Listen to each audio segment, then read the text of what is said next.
ಶ್ರೀ ಲಕ್ಷ್ಮೀ ಭೂ ವರಾಹ ಮಹಾಯಾಗ. ಪ್ರತಿಯೊಬ್ಬರಿಗೂ ಮನೆ ದೊರಿಬೇಕು, ಪ್ರತಿಯೊಬ್ಬರಿಗೂ ನಿವೇಶನ ಇರಬೇಕು. ಸರಿ, ನೀವು ದುಡ್ಡು ಬೇಕಾದರೆ ಲಕ್ಷ್ಮೀ ಪೂಜೆ ಮಾಡ್ತೀರಾ, ವಿದ್ಯೆ ಬೇಕಾದರೆ ಸರಸ್ವತಿ ಮಾಡ್ತೀರಾ, ಆದರೆ ಮನೆ ಬೇಕಾದರೆ ಯಾರನ್ನು ಮಾಡೋದು? ಭೂ ವರಾಹ ಸ್ವಾಮಿ ಅಂತ. ಭೂ ವರಾಹ ಸ್ವಾಮಿ ಅಂದರೆ ಯಾರು ಅಂದರೆ ಇಡೀ ಜಗತ್ತನ್ನು ಹೊತ್ತಿರುವವನು ವರಾಹ. ಹಾಗಾಗಿ ಭೂ ವರಾಹ ಸ್ವಾಮಿ ಅಂತ ಹೆಸರು.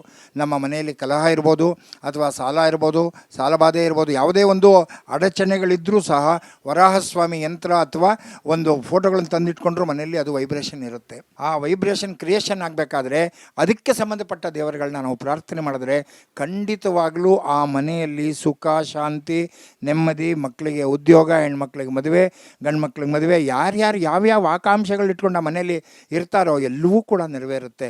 ನೀವು ಕೇಳಿರ್ತೀರ ಸಾಮಾನ್ಯವಾಗಿ, ಏನಪ್ಪ ಅಂದರೆ ಅಯ್ಯೋ ಆ ಮನೆಗೆ ಹೋದೆ ನಂಗೆ ತುಂಬ ಒಳ್ಳೆಯದಾಯಿತು, ಅಯ್ಯೋ ಆ ಮನೆ ತೊಗೊಂಡೆ ನನಗೆ ತುಂಬ ಕೆಟ್ಟದಾಯಿತು, ಎರಡೂ ನಾವೇ ಹೇಳ್ತೀವಿ. ಸೊ ಆ ಮನೆಯಲ್ಲಿರೋ ಪಾಸಿಟಿವ್ ವೈಬ್ರೇಷನ್ಸು ಅದು ಬರೋದು ಯಾರಿಂದ? ವರಾಹಸ್ವಾಮಿಯಿಂದ. ಹಾಗಾಗಿ ಆ ವರಾಹಸ್ವಾಮಿನ ನಮಗೆಲ್ರಿಗೂ ಕೂಡ ಇವರು ಕಲ್ಪನೆಗಿಂತಲೂ ಮೀರಿ ತಾವೆಲ್ಲರೂ ಈ ಸಂಕಲ್ಪದಲ್ಲಿ, ಈ ಮಹಾಯಾಗದಲ್ಲಿ ಭಾಗವಹಿಸಿ ಅದರ ಫಲ ಪಡಿಬೇಕು ಅಂತ ನಾನು ಪ್ರತಿಯೊಬ್ಬರಲ್ಲೂ ಕೇಳ್ಕೊಳ್ತೀನಿ. ನೀವೆಲ್ಲ ಯಾವ್ಯಾವುದೇ ನಿಮ್ಮ ಸಂಕಲ್ಪಗಳಿದೆ ಮನಸ್ಸಿನಲ್ಲಿ, ಅದು ತೊಗೊಂಡು ಬಂದು ಅಲ್ಲಿ ಸಂಕಲ್ಪ ಮಾಡಿ, ಬಹಳ ದೊಡ್ಡ ದೊಡ್ಡ ವಿದ್ವಾಂಸರುಗಳು ಸೇರಿ ಮಾಡುವಂಥ ಮಹಾಯಜ್ಞ ಇದು.